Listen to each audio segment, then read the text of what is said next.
Assalamualaikum warahmatullahi wabarakatuh. Alhamdulillahilladzi bi ni'matihi tatimmus shalihat. Asyhadu an la ilaha illallah wahdahu la syarikalah wa asyhadu anna Muhammadan abduhu wa rasuluhu amma ba'du. Baik,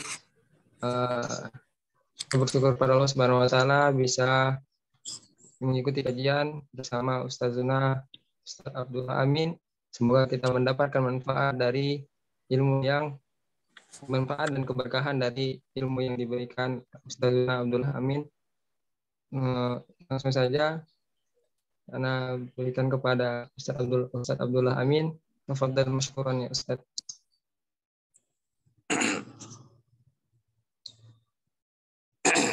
Bismillahirrahmanirrahim. Alhamdulillah. Innal hamdalillah nahmaduhu wa nasta'inuhu wa nastaghfiruh wa na'udzu billahi min shururi anfusina wa min sayyiati a'malina. Man yahdihillahu fala mudilla lah wa man yudlil fala hadiya lah. Asyhadu an la ilaha illallah wahdahu la syarika lah wa asyhadu anna Muhammadan abduhu wa rasuluh. Ya ayyuhalladzina amanu taqullaha haqqa tuqatih wa la tamutunna illa wa antum muslimun. Ya ayyuhan nasu taqu rabbakumul ladzi khalaqakum min nafsin wahidah wa khalaqa minha zawjaha wa bassa minhuma rijalan katsiran wa nisaa'a wattaqullaha alladzi tasaaluna bihi wal arham innallaha kana 'alaikum raqiba. يا أيها الذين آمنوا اتقوا الله وقولوا قولا سديدا يصلح لكم أعمالكم ويغفر لكم ذنوبكم ومن يطع الله ورسوله فقد فاز فوزا عظيما. أما بعد فإن أصدق الحديث كتاب الله وخير الهدي هدي محمد صلى الله عليه وسلم وشر الأمور محدثاتها وكل محدثة بدعة وكل بدعة ضلالة wa kullu dhalalatin finnar. A'azzani Allah wa iyyakum minan nar. Jemaah sekalian yang dimuliakan oleh Allah Azza wa Jalla, kita melanjutkan kembali pembahasan kitab Ushulus Sunnah karya Imam Ahmad bin Hanbal rahimahullah taala, dan kita sampai kepada pembahasan poin yang ketiga,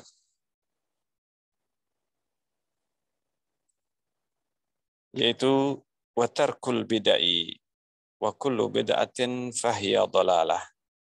Ya. Sampai sini ya. Meninggalkan kebid'ahan. Sudah belum ini?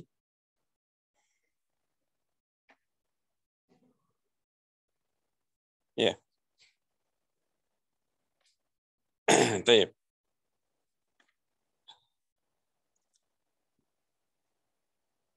Nah, kita lanjutkan tentang prinsip yang disebutkan oleh Al-Imam Ahmad bin Hanbal rahimahullah ta'ala.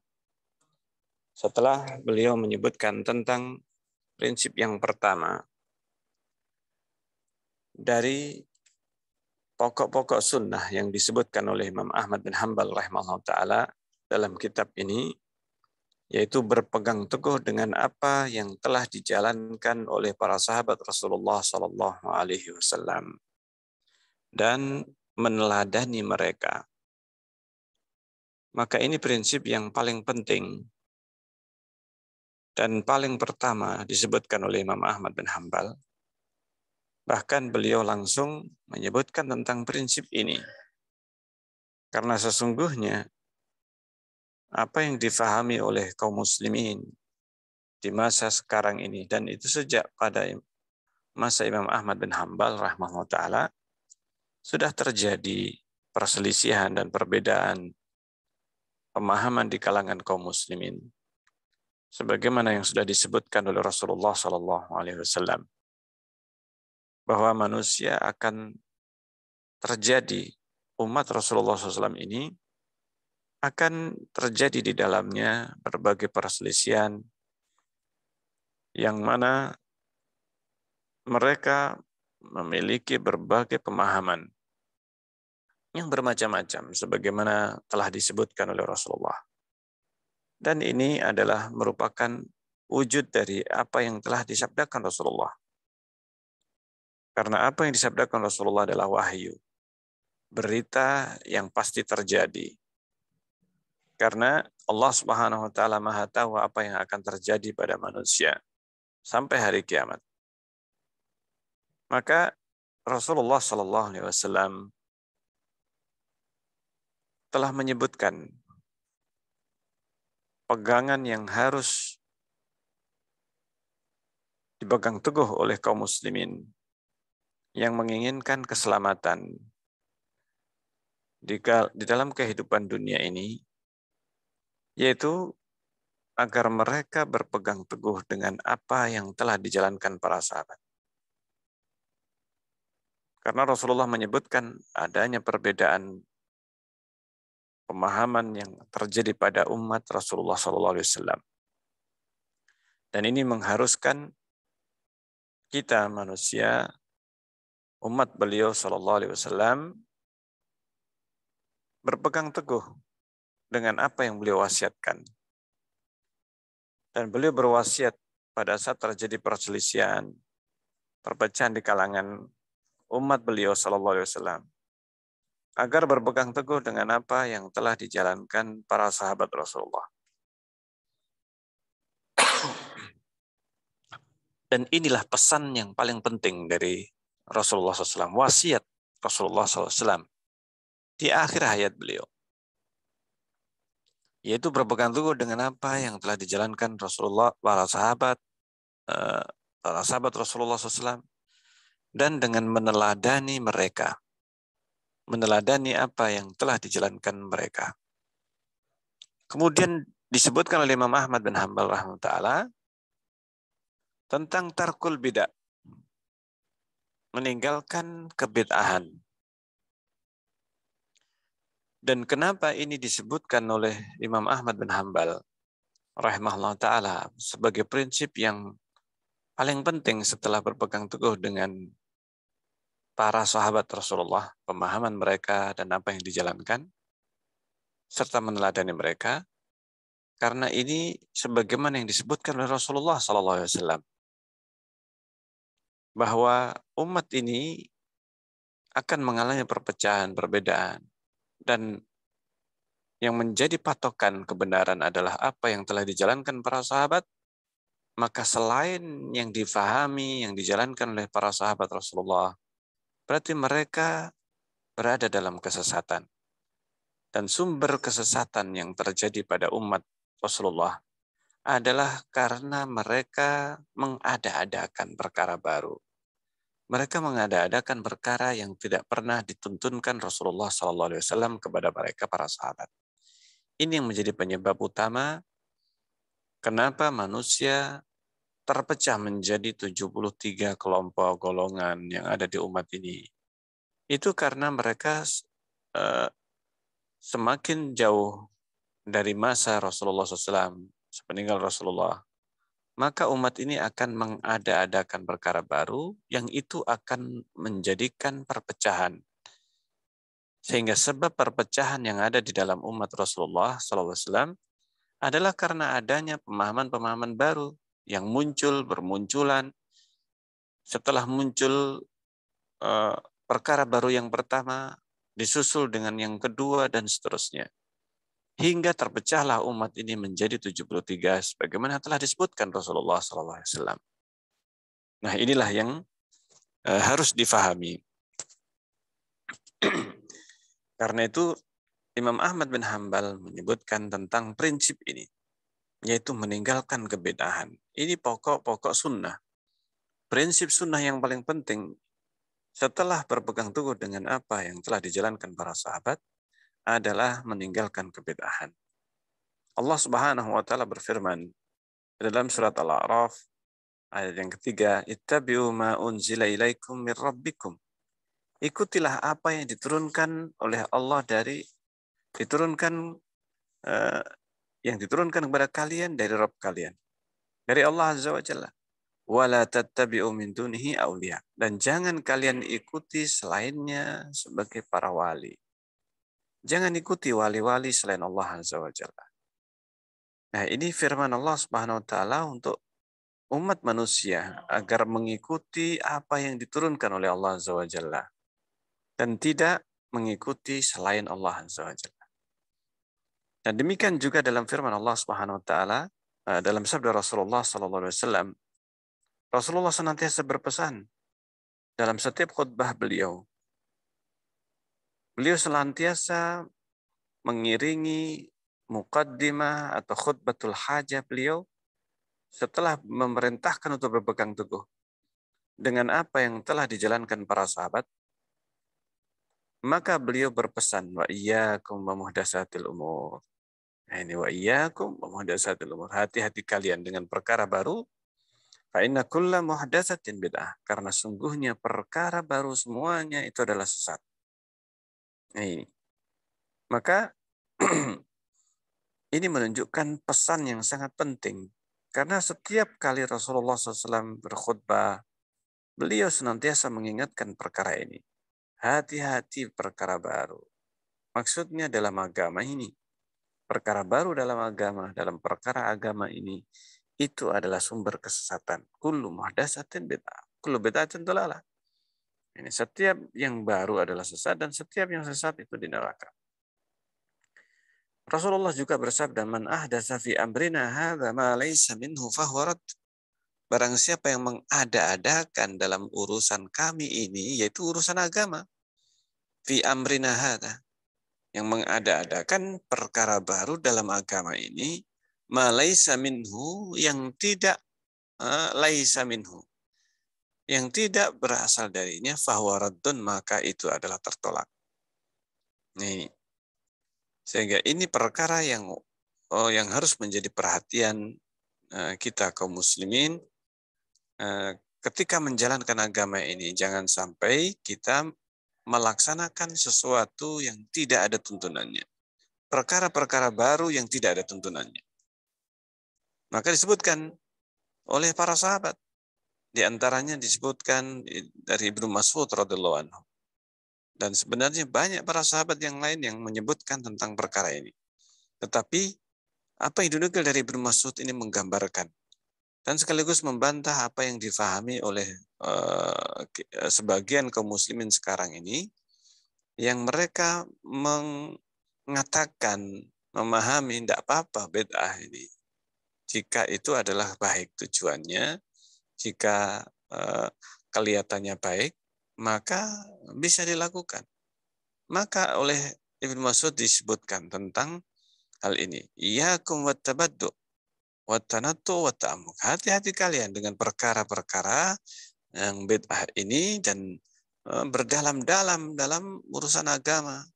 Maksudnya mengada-adakan sampai menganggap sesuatu itu bagian dari agama ini. Padahal tidak pernah ada contohnya.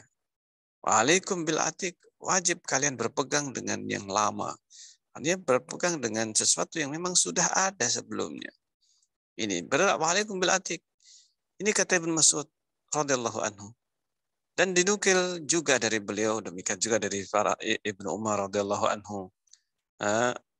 Kata Ibnu Mas'ud radhiyallahu anhu, wa iyyakum wa muhdatsatil umur. Wa kullu bid'atin dhalalah. Setiap kebid'ahan itu adalah sesat. Wa in ra'ahan nasu hasanah, meskipun dipandang baik oleh manusia. Ini perkataan Ibnu Mas'ud radhiyallahu anhu.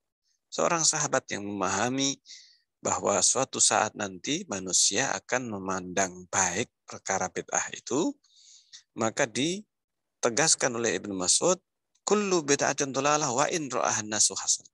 Semua kebid'ahan itu adalah dhalalah, sesat. Wa in ra'ahan nasu hasanah, meskipun dipandang baik oleh manusia. Nah, inilah hendaknya kita memperhatikan bagaimana perkara ini menjadi perhatian yang sangat besar dari Rasulullah SAW. Karena ini sebenarnya sumber kesesatan yang ada pada umat ini.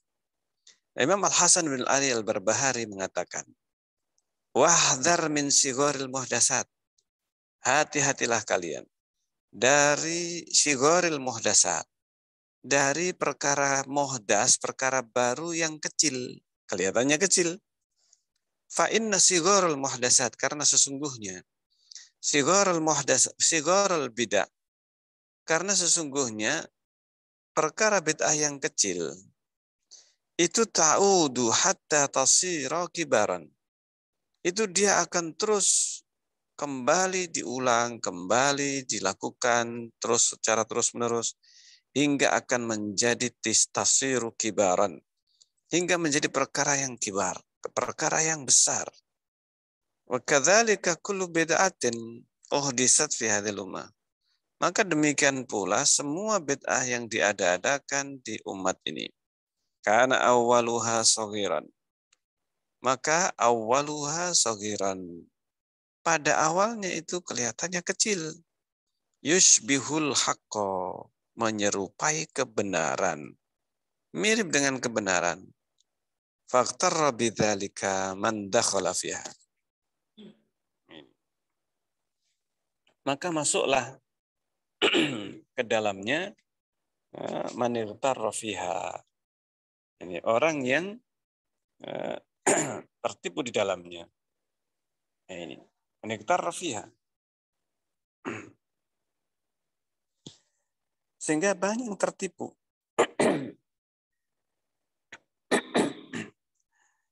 Wa kadzalika kullu bid'atin uhdisat fi hadhil ummah. Karena itu semua bid'ah yang ada di umat ini awalnya itu kecil, menyerupai kebenaran, lalu tertipu orang yang masuk ke dalamnya. Kelihatannya sepele. Tsumma lam yastati' al-makhraj minha. Kemudian orang itu tidak mampu keluar darinya. Wasarat dinan yudanu bih. Hingga jadilah seakan-akan itu sebagai agama yang dijadikan panutan. Fakhalafa sirat, sehingga menyelisihi jalan yang lurus. Fakharaja minal Islam, sampai keluar ajaran dari ajaran Islam. Ini fandur rahimakallah, kata beliau, lihatlah semoga Allah merahmatimu. Kullaman sami'ta kalamahu min ahli zamanik. Semua yang kau dengar dari apa yang dikatakan oleh orang-orang yang sezamanmu secara khusus, khosatan. Fala ta'jalanna, jangan kau tergesa-gesa. Wala tadkhulanna fi syai'in minhu. Jangan engkau memasuki sesuatu dalam perkara ini hatta tas'ala wa tandur. Hingga engkau bertanya, engkau melihat. Hal takallama fi ahad min ashabin Nabi, apakah ada seorang di antara sahabat Nabi yang berbicara tentang hal ini, yang mengawali awahad minal ulama, atau seorang di antara ulama. Fa in asabta fihi asaran anhum, kalau engkau memang menemukan asar dari mereka, perkataan, pemahaman, fatamassak bihi, maka pegang teguhlah apa yang dinukil dari sahabat Rasulullah itu. Wala tujawiz li syai'. Jangan melampaui batas. Wala takhtar alaihi syai'an. Jangan kau memilih sesuatu fatasqutu finnar, sehingga engkau masuk ke dalam neraka. Sehingga engkau masuk ke dalam neraka. Maka ini adalah perkara yang harus kita fahami, yang harus kita perhatikan. Karena dalam memahami agama ini, apabila kita menjalankan sesuatu tanpa dasar, maka dikhawatirkan kita akan justru terjerumus ke dalam kebid'ahan yang bukan pahala yang kita dapatkan, tetapi justru dosa. Karena ini yang senantiasa diingatkan oleh Rasulullah SAW. Ini senantiasa diingatkan Rasulullah SAW. Makanya perkara yang seperti ini bukan perkara yang sepele, tapi ini perkara besar, perkara yang sangat besar. Umar bin Abdul Aziz berkata, la udhra li ahadin ba'da sunnah. Tidak ada udzur bagi seseorang setelah mengenal sunnah, setelah dia mengetahui sunnah, fi dhalalatin raqibaha. Ini tidak ada udzur ketika dia itu sudah mengenal sunnah, dia menjalankan kesesatan yang dia lakukan. Yahsabu annaha huda. Dia mengira itu adalah sebagai petunjuk. Dia mengira itu sebagai petunjuk. Ini bahayanya. Nah, disebutkan suatu kisah dari Abu Utsman An-Nahdi. Ketika itu dia mengatakan, menceritakan bahwa ada gubernur di masa Umar bin Khattab radhiyallahu anhu pernah menulis surat kepada beliau. Pernah menulis surat kepada Umar bin Khattab bahwa ada satu kaum yang mereka berkumpul mengajak kaum muslimin dan amir mendoakan doa, berkumpul untuk berdoa ini, atau doa bersama. Masya Allah, sebagaimana yang dilakukan oleh sebagian kaum muslimin. Nah, ini kumpul untuk berdoa bersama. Maka disampaikan kepada Umar bin Khattab radhiyallahu anhu tentang adanya kaum ini, maka dijawab oleh Umar bin Khattab dalam surat beliau. Nah, ini ditulis surat kepada jawaban kepada amir tersebut, kepada gubernur ini oleh Umar bin Khattab. Maka kata Umar, akbil bihim ma'ak. Ini. Maka pergilah kepada mereka. Kepada mereka. Aku akan pergi bersamamu kepada mereka. Maka datang Umar bin Khattab radhiyallahu anhu. Ini. Ketika Umar mendapatkan berita tersebut, tulis surat, maka saya akan datang, kata beliau. Kata Umar kepada penjaga pintu, a'id sautan. Nah, ini a'id sautan. Maka ketika mereka masuk pada Umar, maka disiapkan pukulan. Ini kepada orang yang yang melakukan kebid'ahan tersebut. Karena ini mengadakan suatu perkara yang tidak pernah ada tuntunannya. Belum pernah ada tuntunannya dari Rasulullah SAW. Maka demikian Umar bin Khattab menjaga kemurnian agama ini dengan hukuman pada waktu itu. Umar bin Khattab radhiyallahu anhu sebagai khalifah, maka beliau merasa bertanggung jawab terhadap apa yang dilakukan oleh kaumnya. Karena ini adalah merupakan tanggung jawab dan amanah yang dibebankan kepada beliau. Maka demikianlah Umar bin Khattab demikian tegas dalam menjaga sunnah dan jangan sampai terjerumus ke dalam kebid'ahan. Nah, ini Imam Malik rahimahullah taala pernah mengatakan, man ahdasa fi hadil ummati syai'an. Barang siapa yang mengada-adakan di dalam umat ini sesuatu yang belum pernah ada, lam yakun alaihi salafuha, faqad zama, maka berarti kata Imam Malik, barang siapa yang mengada-adakan perkara baru dalam agama ini yang belum pernah ada pada masa salaf, maka dia berarti telah menyangka bahwa Rasulullah SAW telah berkhianat terhadap risalah. Faqad zama anna Rasulullah SAW qad khana risalah. Dan Allah Ta'ala yaqul, karena Allah berfirman, al-yawma akmaltu lakum dinakum. Hari ini aku sempurnakan untuk kalian agama kalian. Wa atmamtu alaikum ni'mati, dan aku sempurnakan kepada kalian nikmatku. Wa raditu lakumul Islam madina, dan aku ridho Islam menjadi agama. Fama lam yakun yawma idin dinan fala yakunul yawma dinan. Maka apa yang tidak menjadi agama pada hari ini, fala yakunul yawma dinan, maka pada hari itu juga bukan bagian dari agama. Artinya apa yang bukan bagian dari agama pada saat ayat tersebut diturunkan, yaitu di zaman Rasulullah. Apa yang pada waktu itu bukan bagian dari agama, maka sekarang kata Imam Malik juga bukan bagian dari agama ini. Wala yasluhu akhiru hadil ummati illa bima salaha bihi awaluha. Tidak akan baik akhir umat ini kecuali dengan apa yang telah baik pada generasi pertamanya. Masya Allah. Ini pernyataan Imam Malik yang luar biasa menjelaskan tentang perkara ini. Menjelaskan tentang kesempurnaan agama ini yang tidak perlu untuk perkara baru. Nah, beliau Imam Malik pernah ditanya oleh seseorang, ya Abu Abdullah, wahai Abu Abdullah, min aina uhrim? Dari mana saya harus berihram? kata Imam Malik min Dzul Hulaifah, karena Imam Malik berada di Madinah, maka orang yang bertanya tentang ihram ini ya ketika menjadi penduduk Madinah. Maka dari mana? Dari Dzul Hulaifah, kata Imam Malik. Min haitsu ahrama Rasulullah. Dari tempat yang mana Rasulullah berihram. Rasulullah tinggal di Madinah, berangkat menuju Mekah, maka sampai di Dzul Hulaifah sekitar 15-an kilo. Belasan kilo dari Madinah, kota Madinah atau tempat Rasulullah, Masjid Nabawi, maka kata beliau dengan jawaban yang singkat, dari Dzul Hulaifah, di mana Rasulullah berihram. Maka dia berkata, orang yang tanya tadi, ana uridu an uhrima minal masjidi min indil qabri.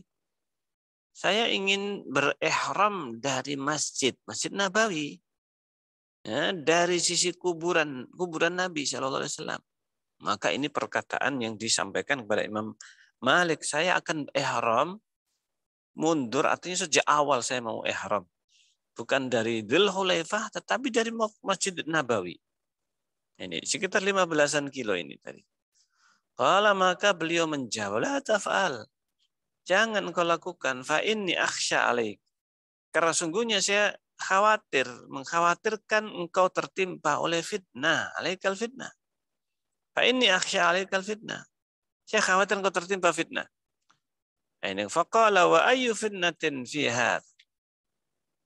Fitnah apa yang akan terjadi pada hal ini? Innama hiya amyalun aziduha. Itu kan cuma beberapa mil yang saya tambahkan. Ini pernyataan atau alasan yang dilakukan untuk mengada-adakan perkara baru. Itu hanya beberapa mil, saya cuma menambah saja beberapa mil. Bukan dari Dzul Hulaifah, tapi sudah sejak dari Madinah. Sejak dari Madinah, bahkan dari Masjid Nabawi. Ini kan hanya beberapa mil, kata orang tersebut. Saya tambahkan hanya beberapa mil. Maka dijawab oleh Umar bin Khattab, oleh Imam Malik rahimahullah ta'ala, wa ayyu fitnatin a'zam.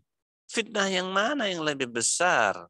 Min antara annaka sabaqta ila fadilatin, daripada engkau itu merasa berpandangan bahwa engkau telah mendahului ila fadilatin, mendahului sebuah keutamaan, qassara anha Rasulullah, yang mana Rasulullah SAW qassara anha.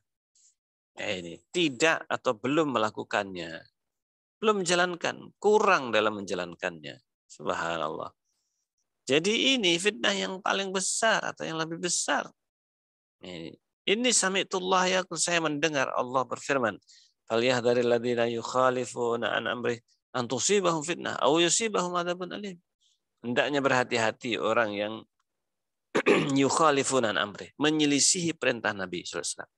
An tusibahum fitnah, dikhawatirkan tertimpa fitnah mereka ini, au yusibahum adzabun alim, atau tertimpa azab yang pedih. Nah, ini bahayanya seseorang meremehkan perkara ini. Nah, Al-Hafidz Al-Ismaili rahimahullah ta'ala mengatakan, a'immatul hadis yarawun, para imam ahli hadis mereka memandang mujanabatal bid'ah wal asam, berpandangan agar mereka menjauhi segala kebid'ahan dan segala dosa-dosa. Wa yarawna kafal adha, mereka berpandangan untuk kafal adha. Nah, ini menahan kezaliman terhadap orang lain, tarkul ghibah, meninggalkan ghibah, illa liman adhara bid'atan, kecuali orang yang jelas-jelas menampakkan kebid'ahan. Wa hawan yad'u ilaiha, dan hawa nafsu yad'u ilaiha, yang dia serukan kepadanya. Fal qawlu fihi laisa bighibatin indahum, sehingga perkataan tentang mereka, terhadap mereka, bukan ghibah.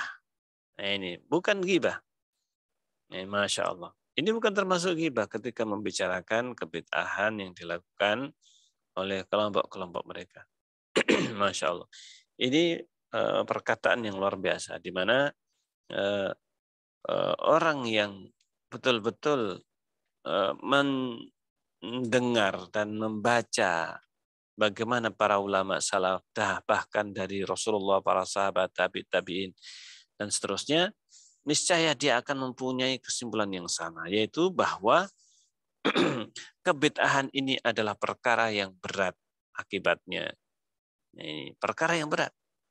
Sehingga kesesatan itu menjadi sesuatu kelaziman, sesuatu yang pasti akan terjadi ketika seseorang melakukan kebid'ahan. Karena itu beliau mengatakan, Imam Ahmad bin Hambal, wa kullu bid'atin fahiya dhalalah. Semua bid'ah itu adalah sesat. Nah, ini semua bid'ah itu adalah sesat. Subhanallah. Maka ini yang disebutkan oleh Imam Ahmad bin Hambal rahimahullah taala. Kemudian beliau melanjutkan, wa tarkul khusumati wal julusi ma ashabil ahwa. Dan meninggalkan perdebatan dan duduk bersama ashabil ahwa. Nih, kita lanjutkan di sini. Kita lihat dan kita baca. Tarkul khusumat wal julus ma ashabil ahwa.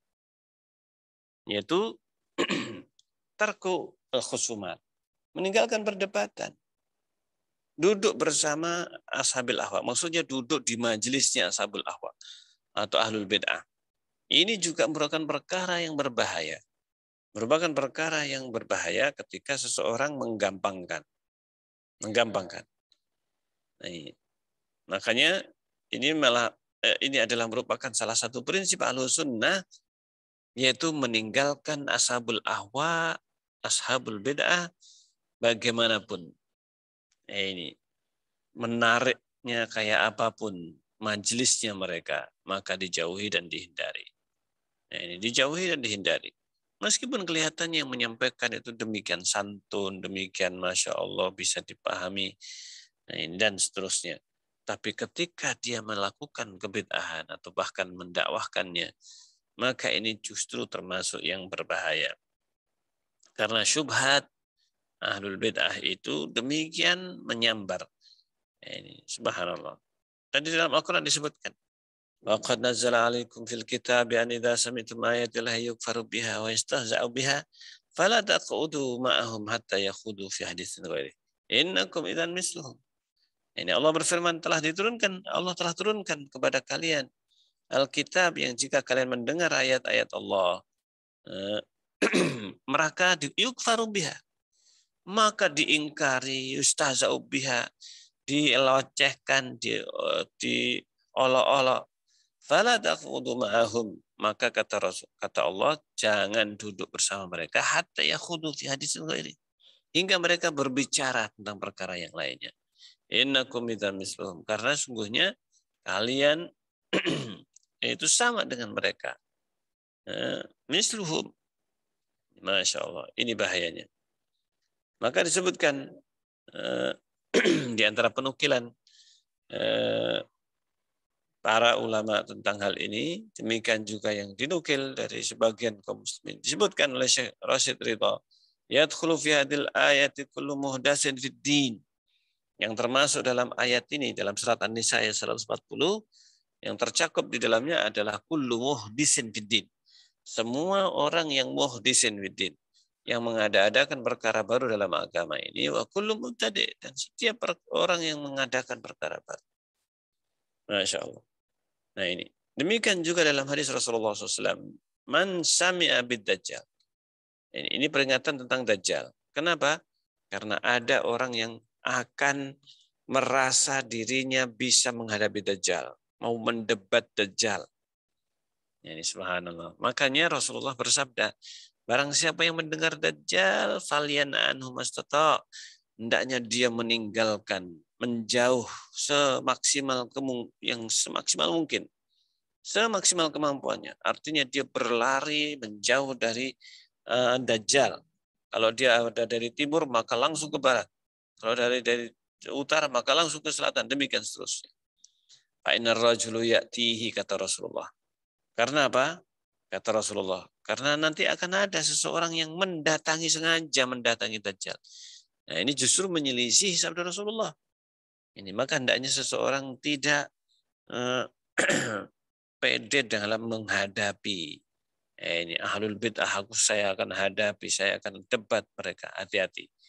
Justru kalau seorang yang dia mau mendebat ahlul bid'ah, berbahaya ketika dia tidak mampu untuk menghadapinya.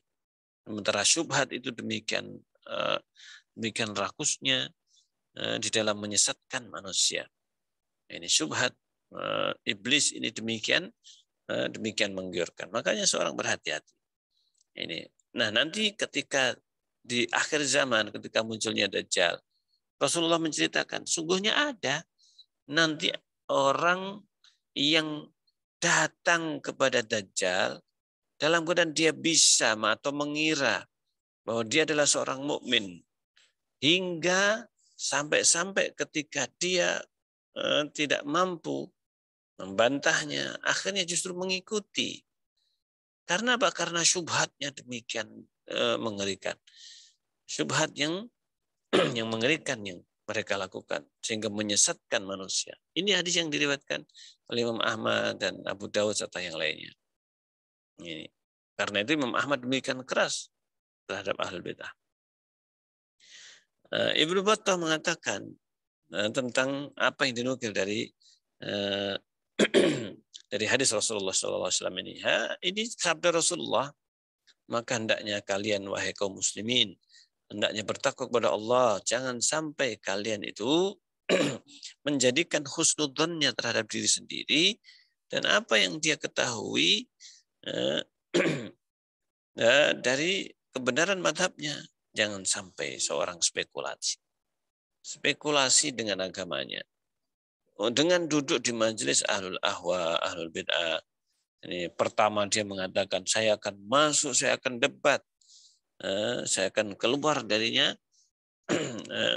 akan mengeluarkan dia dari madhabnya. Karena apa? Mereka kata Ibnu Battah lebih parah, lebih berat fitnahnya daripada Dajjal. Perkataan mereka lebih menempel dari kalangan orang Arab. Ini. Dan lebih membakar hati daripada api yang melahap. Saya melihat ada orang yang mereka dulu melaknat mereka, mencela dalam majelis mereka, mengingkari, bantahan. Tetapi karena mereka tetap berhubungan dengan ahlul bid'ah, dan mereka tidak paham dengan makar yang dilakukan, ini sampai akhirnya justru bergabung dengan mereka. Ini bahayanya. Bahaya duduk dengan ahlul bid'ah bukan hanya kemudian dia bisa mendakwai, tapi sebaliknya yang terjadi justru kesesatan. Ini bahayanya. Makanya berdebat itu ketika tidak dalam kondisi darurat maka hendaknya tidak dilakukan. Nah, ini terhadap ahlul bid'ah.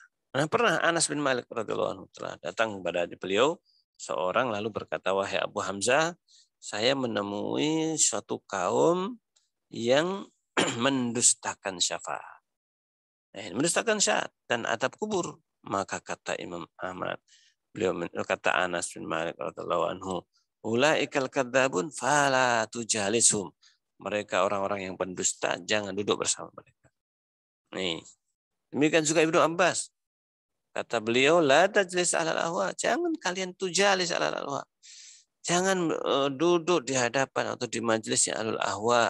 Fa inna mujalasatahum mumaridatun lil qulub, karena sungguhnya duduk bersama mereka itu bisa membuat hati ini penyakit dalam hati, membuat penyakit dalam hati. Subhanallah. Dan ini hadisnya sanadnya sahih. Kemudian Abul Jauza bahkan mengatakan ini termasuk kibar tabi'in. Seandainya yang menjadi tetangga saya adalah kera dan babi, la'an yujawirani qiradatun wa khanazir.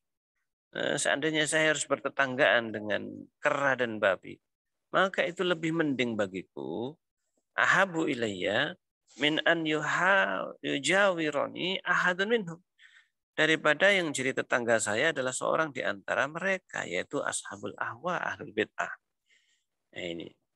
Bahkan para ulama mereka berhijrah kalau bertetanggaan dengan ahlul bid'ah, maka jika bukan mereka yang pindah, maka dia yang akan pindah. Supaya menghindari mereka.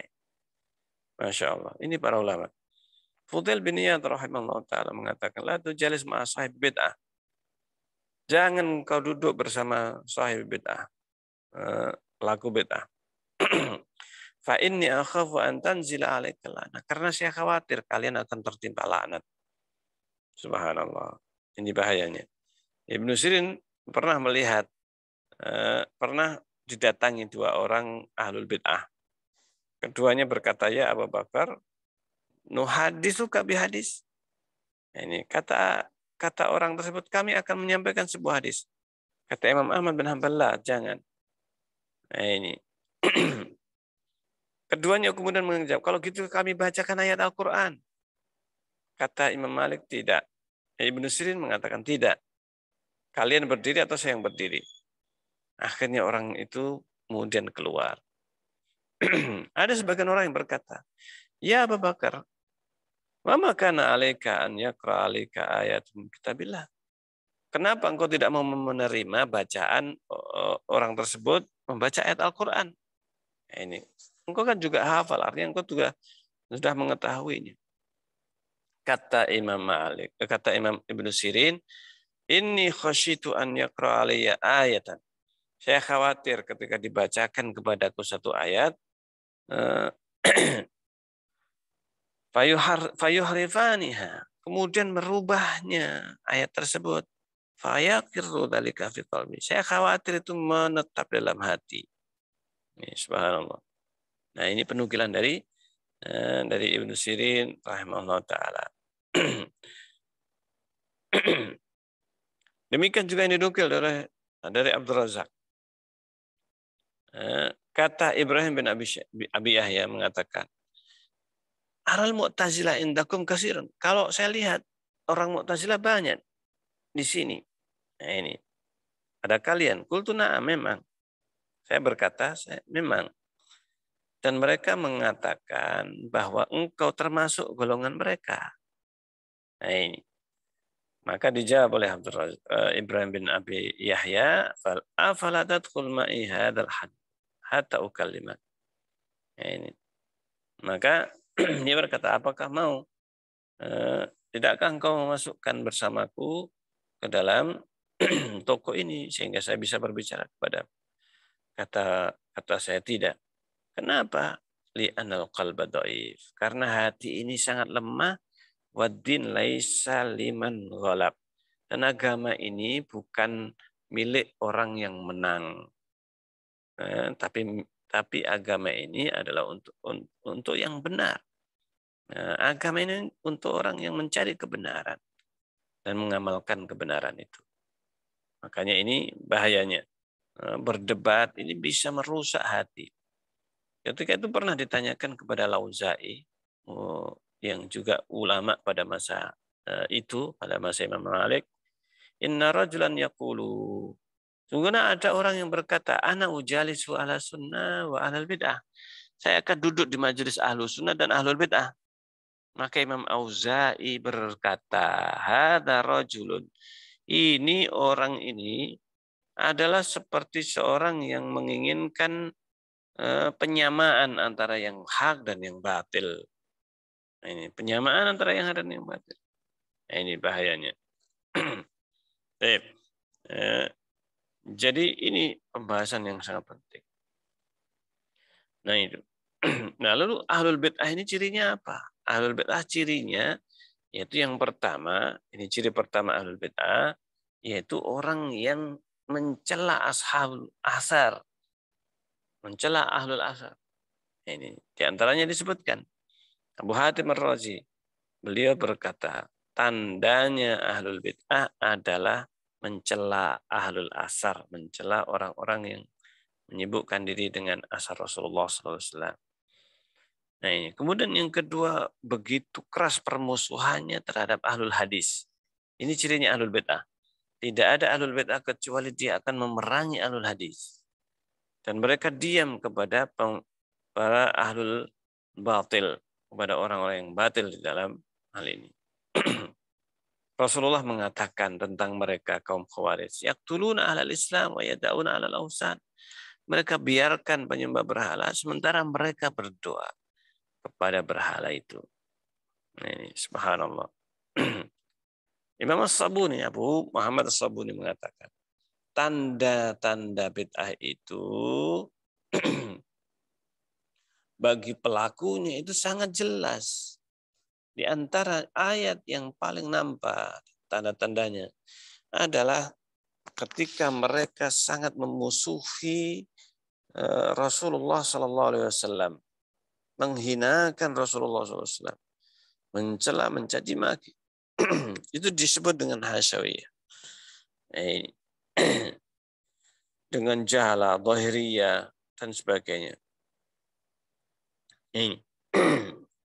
Jadi mereka ini orang-orang yang berbahaya ini. Yang menukil berita. Maka mereka menghalangi orang untuk mempelajari agama ini. Ini makanya Rasulullah SAW ini menyebutkan tentang keyakinan-keyakinan mereka itu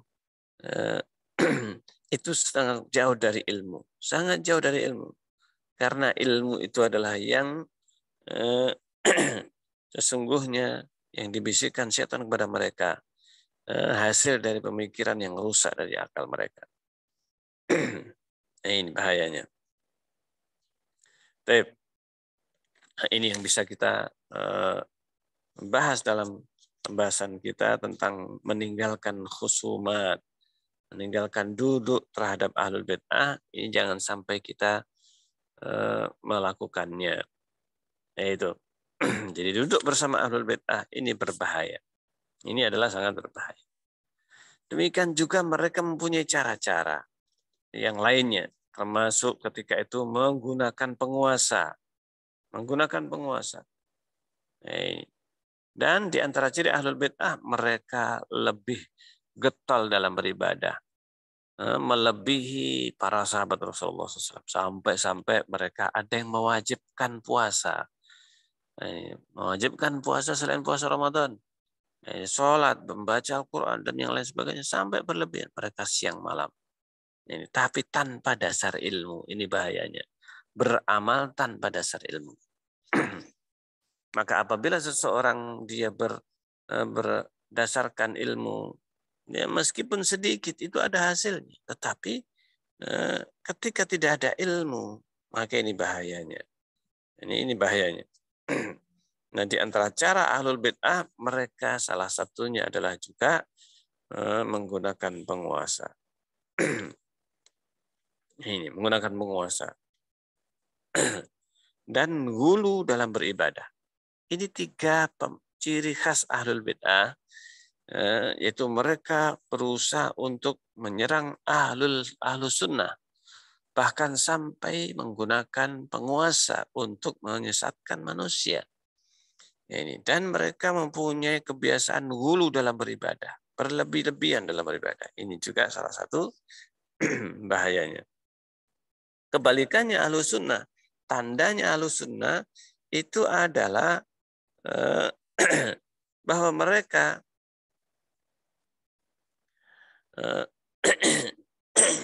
mencintai para imam ahlus sunnah, ulama ahlus sunnah, para orang-orang yang mengikuti sunnah.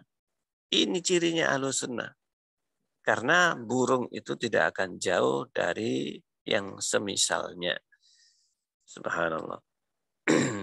Demikianlah perumpamaan orang-orang yang istiqamah di atas akidah Ahlussunnah wal Jamaah ini. Baik. Pernah suatu ketika Abu Bakar Ibn Ayyash ditanya, "Ya Abu Bakar, man as-sunni?" Siapa sebenarnya yang disebut dengan sunni? Kata beliau, "Idza dzukiratil ahwa'u lam yaghdab li syai'in minha." Nah, ini sunni itu ketika disebutkan hawa nafsu, maka dia tidak akan marah terhadap sesuatu darinya. Nah itu. Dan akibat dari meninggalkan atau akibat dari jidal, perdebatan, ini akan menumbuhkan berbagai macam perpecahan di kalangan umat ini. Makanya ini yang harus dihindari, meninggalkan perdebatan, meninggalkan ahlul bid'ah. Nah, ini. Karena bahaya berdebat dengan ahlul bid'ah. Bisa jadi yang tersampaikan malah syubhatnya, bukan jawabannya yang mereka cari. Mereka ingin diakui sebagai kebaikan bid'ah-bid'ah mereka. Ini bahayanya. Nah, ini. Dan jangan sampai kita ini mengikuti dan menuruti ajakan mereka berdebat dan yang lain sebagainya. Ahlus sunnah tidak perlu memperdebatkan. Mereka sudah yakin dengan kebenaran. Nah, maka hendaknya kita perhatikan di sini. Bahkan Rasulullah menyampaikan bahwa al-abghadur rijali ilallah al-aladul khasim. Manusia yang paling dibenci oleh Allah itu orang yang suka berdebat. Ini suka berdebat. Ini. Kata Umar bin Abdul Aziz, orang yang mengamalkan agamanya itu sebagai tujuan, barang siapa menjadikan agamanya sebagai salah satu sasaran perselisihan, maka dia akan terus banyak berpindah-pindah dari satu pemahaman kepada yang lainnya. Semakin orang itu mempunyai pemikiran yang jauh, maka dia mengikuti sampai akhirnya tersesat. Ini bahayanya. Nah, ini. Baik, ada seorang yang ngajak debat Hasan al-Basri. Nah, ini. Maka dijawab oleh Hasan al-Basri, amma ana faqad absartu dini. Saya sudah kenal agama saya, tidak perlu saya perdebatkan. Saya sudah yakin dengan agama saya. Tidak perlu saya perdebatkan. Nah, ini faqad absartu dini. Fa in kunta adlalta dinaka. Kalau engkau kehilangan agamamu, kalau engkau sesatkan agamamu, silakan cari yang lain. Nah, ini. Silakan cari yang lain, kata beliau, subhanallah. Nah, itu. Jadi ini beberapa perkara yang seharusnya kita perhatikan, dan saya mengakhiri dengan sebuah kisah yang disebutkan oleh muridnya Imam Ahmad bin Hanbal, yaitu Hambal bin Ishaq. Hambal ini nama muridnya Imam Ahmad bin Hanbal. Ada Hambal bin Ishaq menceritakan, ada seseorang nulis surat kepada Abu Abdullah, Imam Ahmad bin Hanbal. Sebuah tulisan surat minta izin agar diizinkan untuk membuat sebuah kitab yang menjelaskan bantahan terhadap ahlul bid'ah dan memberikan peringatan kepada ahlul kalam. Nah, ini. Maka dijawab oleh Imam Ahmad bin Hanbal. Bismillahirrahmanirrahim. Semoga Allah memberikan kebaikan kepadamu dan melindungi dari segala yang tidak diinginkan, yang makruh. Yang kami dengar, kami temui dari para ahli ilmu bahwa mereka tidak suka berbincang-bincang berdalam-dalam terhadap ahlul ahwa dengan ahlul bid'ah, karena sungguhnya urusan ini, agama ini adalah dengan berserah diri. Ini berserah diri dan berhenti terhadap apa yang di dalam kitab Allah SWT. Dan tidak melewati hal itu. Itu saja. Sementara manusia, mereka itu membenci setiap yang muhdas, yang kotor. Ini baik itu duduk bersama ahlul bid'ah dan sebagainya. Maka keselamatan itu adalah dengan meninggalkan majelis mereka. Berdalam-dalam dalam membela kebid'ahan, kesesatan. Maka hendaknya berhati-hati. Nah, ini hendaknya bersabar dengan apa yang menimpa kaum muslimin dan mempersiapkan dengan amal soleh untuk esok hari. Jangan sampai dia mengada-adakan perkara baru, justru akan menjadi hujah atas dirinya. Ini. Sehingga ini yang berbahaya. Dan insya Allah kita akan bahas pembahasan yang setelahnya tentang sunnah. Tentang apa itu sunnah dan apa faedah dari sunnah. Dan ini sangat penting untuk kita fahami apa yang dimaksudkan dengan sunnah dan bagaimana memahaminya. Baik. Nah, ini adalah penukilan-penukilan yang dinukil dari para ulama zaman dahulu menunjukkan bahayanya debat. Tetapi apabila seseorang diberikan kemampuan ilmu yang mumpuni untuk berdebat, maka secara umum adalah dibolehkan. Ya, ini apabila tujuannya itu bisa tercapai, itu tujuan yang baik, yaitu memberikan petunjuk dan hidayah. Nah, semoga kita bisa melanjutkan pembahasan kitab ini dalam pembahasan yang akan datang tentang sunnah, apa hakikat sunnah dan bagaimana sikap kita, dan apa yang seharusnya kita pahami dari sunnah Rasulullah Sallallahu Alaihi Wasallam. Semoga bermanfaat. Sampai di sini saya kembalikan kepada moderator. Silahkan. Bismillah.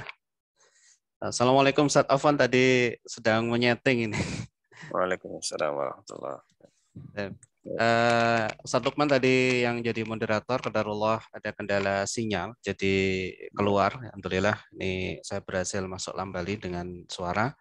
Monggo saya persilakan untuk ikhwas kalian, rahimakumullah, untuk boleh bertanya dengan langsung, boleh. Tolong raise hand dulu ya, kalau bertanya dengan langsung, atau bisa dengan di kolom chatting, kami persilakan. Ustadz, ada yang bertanya, ini melalui WhatsApp. Bismillah, Ustadz izin bertanya. Apa maksud dari menolak dibacakan Al-Quran oleh ahli bid'ah? Apakah itu bacaan Qurannya, atau tafsir, atau penjelasan dari Quran tersebut? Demikian. Maaf, ada agak putus. Oh, ya. Coba diulangi. Nah, Ustaz. Apa maksud dari menolak dibacakan Quran oleh ahlul bid'ah? Apakah qiraahnya atau tafsir atau penjelasannya? Demikian. Baik. Disebutkan di sini ketika beliau ditanya kenapa kok tidak mau dibacakan ayat, maka beliau menjawab, saya khawatir ketika dibacakan ayat oleh ahlul bid'ah, saya khawatir ketika dia ragu dengan bacaan itu, khawatir dia mentahrifnya, merubahnya.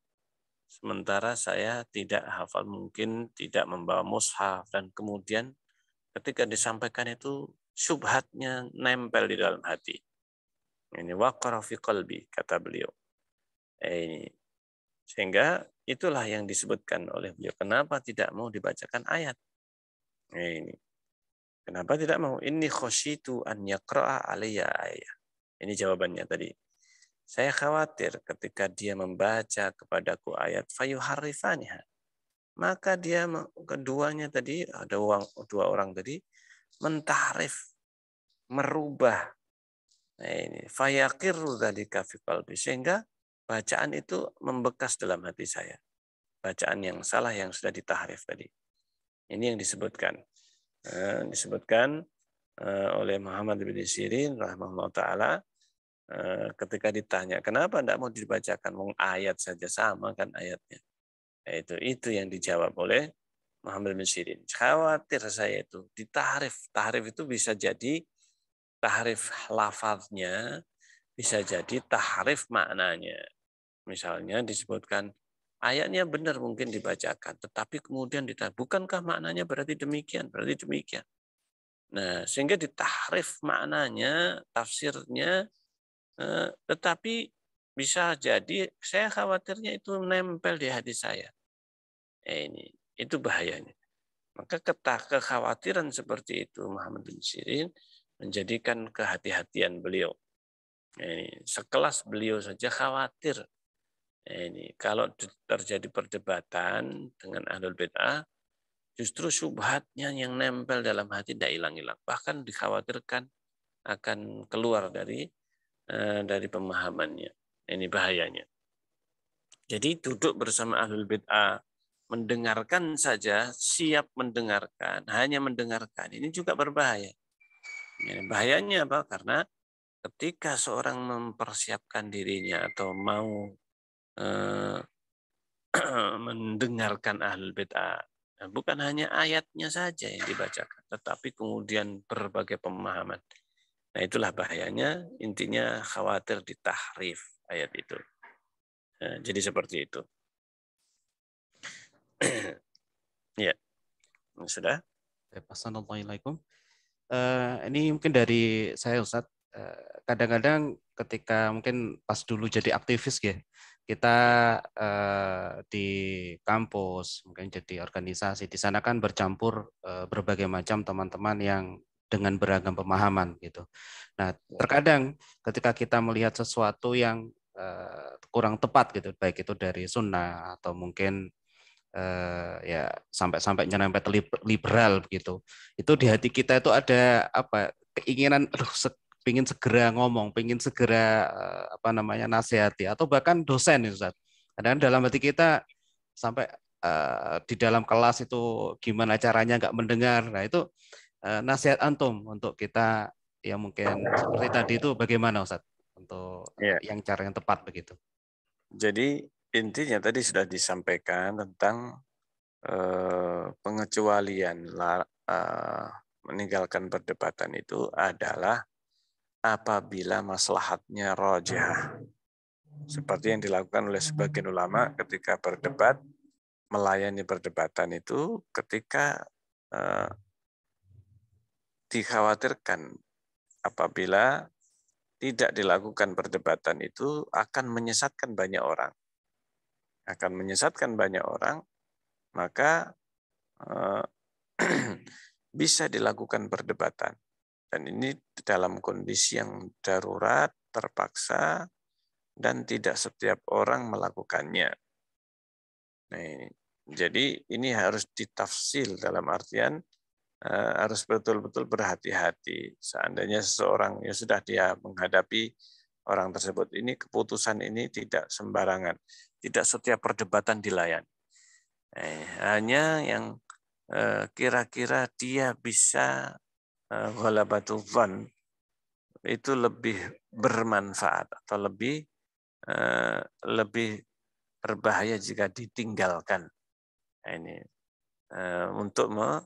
untuk menjelaskan kebenaran. Tetapi apabila ketika dia menjelaskan kebenaran malah justru orang kebalikannya, ini dalam memahaminya, maka ini dikhawatirkan berbahaya. Tapi kalau di hadapan umum maka bisa jadi perdebatan itu dilakukan jika memang maslahatnya lebih kuat daripada madaratnya. Nah, jadi misalnya dia tahu kemampuan orang yang suka menyampaikan kesesatan tersebut, dia tahu. Dan dia merasa bisa menghadapi dan bisa menjelaskan. Nah, ini kepada orang-orang yang mendengarkannya, sehingga tidak hanya sebatas sudah disampaikan oleh dan tidak ada bantahannya dan berarti itu benar. Ini bahaya. Nah, harus dijelaskan yang seperti ini. Nah, jika seperti itu maka dibolehkan. Ada toleransi tentang masalah ini. Karena ini memang bukan perkara yang tersebut di dalam Al-Quran atau Sunnah, hadis Rasulullah SAW. Akan tetapi ini adalah kataan dari para ulama yang harus difahami sesuai dengan apa yang seharusnya. Ini ketika tidak difahami, jadi tidak boleh difahami secara mutlak. Oh, berarti boleh berdebat secara mutlak. Tidak. Ini harus berhati-hati juga. Ini jika membahayakan, jika tidak didebat, maka didebat. Bahkan di dalam Al-Quran disebutkan wajadilhum billatihi ahsan. Berdebatlah dengan mereka dengan cara yang terbaik. Maka demikian juga di dalam mempertahankan sunnah. Jika memang tidak memungkinkan, kecuali harus dibantah pada saat itu, maka dibolehkan. Tetapi jika setelah dibantah, subhannya tambah banyak, karena dia yang sahibul majlis. Dia yang mempunyai majlis. Bahkan dia kemudian banyak melemparkan subhat yang lainnya. Maka perlu dilihat ini maslahat dan mafsadahnya dalam membantah ahlul bid'ah. Itu. Maka yang lebih baik daripada bantah-bantahan dengan ahlul bid'ah, lebih baik menulis bantahan. Karena kalau menulis bantahan, orang itu tidak hanya pada saat itu membaca, tetapi dia akan mungkin saja dia meneruskan bacaan itu sampai tuntas dan kemudian dia mendapatkan penjelasan yang tuntas. Nah, jika memungkinkan untuk menulis bantahan kepada ahlul bid'ah atau ahwa, maka itu lebih baik daripada berdebat. Karena berdebat tidak mungkin kita bisa menyampaikan secara utuh. Ini menyampaikan secara utuh tentang agama ini. Nah, sehingga dikhawatirkan ketika tidak sampai utuh, salah paham lagi. Ini juga membahayakan. Mungkin demikian. Nah, assalamualaikum. Perlu dirinci. Barakallahu fikum, Ustaz. Ini ada yang bertanya lagi, Ustaz, apakah membaca Al-Quran dengan cara bersama-sama dalam suatu majelis itu bid'ah? Contohnya baca Ar-Rahman bersama-sama, baca Al-Waqi'ah bersama-sama. Itu bagaimana, Ustaz? Ini perlu diperinci apabila itu adalah untuk mentalqin, misalkan anak-anak yang baru membaca, yang tidak bisa diajari satu persatu, kemudian tidak bisa membaca sendiri, maka ini bisa dilakukan jika tujuannya adalah untuk mengajarkan bacaan Al-Quran, maksudnya misalkan hafalan bersama dan sebagainya. Berbeda dengan kalau itu sekedar tampil. Tampil itu bacaan Al-Quran, acara seremonial, kemudian dibacakan oleh Al-Quran oleh beberapa orang. Nah, ini dikhawatirkan masuk atau terjerumus ke dalam bid'ah. Karena tujuan seperti ini sudah tidak. Ini. Baik. Ya, silahkan. Assalamualaikum. Ini ada mungkin 2 pertanyaan terakhir, Ustaz. Yang ya, silakan. Pertama, ini yang saya mungkin baca, yang saya pahami mungkin ada 2 masjid, yang ada masjid sunnah, ada yang masjid yang tidak sunnah begitu. Ya. Nah, terus ada ini yang penanya ini itu sholat di masjid yang mungkin kurang menerapkan sunnah. Terus tujuannya itu sambil berdakwah dan mungkin beliau melihat ada soft yang enggak renggang-renggang gitu ya. Beliau di situ tujuannya sholat di situ untuk merapatkan soft tadi. Nah, itu bagaimana? Belum paham maksud ininya. Tentang kebolehannya atau bagaimana? Iya, kebolehannya, Ustaz. Apakah boleh sholat di situ dengan tujuan niat berdakwah satu, kemudian menunjukkan soft yang rapat gitu? Iya. Jadi kalau masalah kebolehannya boleh dia sholat di tempat yang mungkin softnya masih belum rapat, sekaligus berdakwah. Misalkan itu yang terdekat dengan rumahnya. Maka dia sholat dengan keberadaan yang seperti itu, bisa jadi dia mendekati masyarakat yang ada karena memang banyak yang jahil, dan apabila memungkinkan untuk berdakwah maka itu lebih baik. Sehingga sambil memperbaiki keadaan dan apalagi jika dia bisa diterima di tempat tersebut dengan dia sholat di tempat itu dan itu yang paling dekat dengan rumahnya misalnya, maka ini lebih baik daripada dia tinggalkan sama sekali, mungkin tempatnya lebih jauh. Karena memang sholat berjamaah, ini rutinitas yang seperti ini.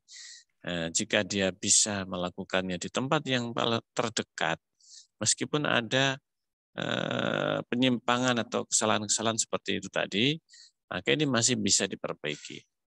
Nah, itu lebih baik daripada dia meninggalkan sama sekali. Ya, seperti itu. Ini yang terakhir, Ustaz. Penanya bertanya, apakah perkara syubhat itu bisa membuat orang itu akan masuk ke dalam bid'ah, dan bagaimana cara untuk mengenali dan menangkal syubhat? Iya, Untuk mengenal semua syubhat yang ada, maka perhatikan setiap perkataan yang tidak sesuai dengan apa yang kita dapatkan dalam kajian, dalam dalam sunnah, kok janggal, maka hendaknya jangan langsung dicerna, diterima, tapi dia harus meng-cross check. Ini meng-cross check kebenaran riwayat atau yang disampaikan tersebut. Nah, hendaknya dia berhati-hati di dalam menerima setiap berita, setiap informasi dari orang yang tidak dikenal pemahamannya, maka ini harus lebih berhati-hati. Sehingga syubhat itu sesungguhnya bid'ah itu sendiri adalah syubhat. Dan syubhat ini akan melahirkan bid'ah yang lainnya. Makanya berbahaya kita ini suka mendengarkan syubhat. Sementara kita ini tidak banyak mendengarkan kajian yang jelas-jelas sunnah yang selamat dari syubhat ini. Makanya ketika berada di majelis yang ustadz yang tidak jelas, yang menyampaikan banyak syubhat di dalamnya, ketika kita kemudian memasuki majelis tersebut, kita menjadi bagian darinya dan sulit untuk keluar. Maka yang paling baik adalah dia menghindari syubhat-syubhat tersebut. Karena itulah sebenarnya kebid'ahan. Bukan hanya sumber kebid'ahan, tapi itulah kebid'ahan. Syubhat itu salah satu yang menyebabkan kebid'ahan. Maka dia harus menghindarinya. Semaksimal mungkin. Jadi bukan justru mencari syubhat, tetapi carilah kebenaran. Ketika dia mendapatkan syubhat, maka dia senantiasa bertanya dan kemudian merujuk kepada ahli ilmu dalam memahami apakah benar ini perkataan dan seterusnya. Jadi harus berhati-hati dalam mengambil informasi yang bisa jadi itu adalah syubhat yang berbahaya dan bahkan itu sesungguhnya kebid'ahan atau yang menjerumuskan kepada bid'ah yang lainnya. Ya, jadi demikian. Wallahu ta'ala alam. Assalamualaikum. Alhamdulillah kita sampai di penghujung acara. Mungkin terakhir Ustaz Duna bisa menyampaikan kesimpulan, kemudian memotivasi kita semuanya untuk lebih meramaikan kajian ini, yang insya Allah ini akan menjadi wasilah kita semuanya ya, untuk berbuat kebaikan untuk saudara-saudara kita yang mungkin di pelosok-pelosok yang sulit datang kajian, kemudian dia punya akses internet. Barakallahu fikum. Silakan. Jadi apa yang kita pelajari hari ini atau pagi ini, kita bisa memahami bahayanya kebid'ahan dan bahkan bisa di antara kebid'ahan itu menjerumuskan kepada kekafiran dan kesyirikan. Karena itu bid'ah ini bermacam-macam. Ada bid'ah yang mufassiqah, bid'ah yang membuat kefasikan, kemaksiatan, bid'ah yang mukaffirah, bisa sampai mengeluarkan dari Islam. Nah, ini menjadikan seorang murtad dengan kebid'ahan yang dia lakukan, yang dia fahami. Karena bid'ah itu juga di satu sisi terbagi menjadi dua kelompok. Bid'ah aqadiyah, bid'ah i'tiqad, keyakinan bid'ah. Dan ada yang berupa amaliyah. Dan kebid'ahan akidah ini jauh lebih berbahaya daripada bid'ah amaliyah. Ini bid'ah amaliyah kental, kelihatan. Yang sangat berbahaya itu adalah justru bid'ah akidah, bid'ah khawarij, bid'ah mu'tazilah dan yang lain sebagainya. Karena itu kita harus mempelajari agama ini dari berbagai sisi, baik keburukan yang dikhawatirkan terjadi, maka kita mempelajarinya bukan untuk mengamalkan, tetapi untuk berhati-hati. Kita mempelajari kebid'ahan, apa saja kebid'ahan, intinya yang tidak ada dasarnya dari Rasulullah dan para sahabat, maka ini termasuk bisa jadi tergolong kepada berbagai perkara kebid'ahan tersebut. Maka hendaknya kita betul-betul berhati-hati dalam memahami agama ini supaya jangan sampai terjerumus ke dalam kebid'ahan. Maka berpegang teguhlah kepada sunnah, dan insya Allah ketika kita berpegang teguh kepada sunnah, kita mengetahui pokok-pokok sunnah ini, maka kita akan bisa mengetahui syubhat-syubhat yang mengelilingi akidah Ahlussunnah wal Jamaah ini. Karena akidah ini menjadi sasaran kaum kufar. Karena ketika kaum muslimin itu kembali kepada Al-Quran dan Sunnah, itu yang dikhawatirkan. Justru disitulah kekuatan kaum muslimin. Ketika mereka bersatu di atas akidah yang benar, di atas pemahaman yang benar, maka ini akan menjadikan kita bisa selamat di dunia dan di akhirat. Semoga bermanfaat apa yang kita bahas dalam kajian kita kali ini. Dan semoga kita bisa dipertemukan oleh Allah dalam kesempatan yang akan datang billahi ta'ala, dan kita dipertemukan nanti pada hari kiamat di dalam surga Firdaus yang paling tinggi. Kita akhiri subhanakallahumma rabbana bihamdik asyhadu an la ilaha illa anta astaghfiruka wa atubu ilaik. Assalamualaikum warahmatullahi wabarakatuh. Waalaikumsalam warahmatullahi wabarakatuh. Jazakumullah khairan. Ahsanallahu ilaikum. Amin.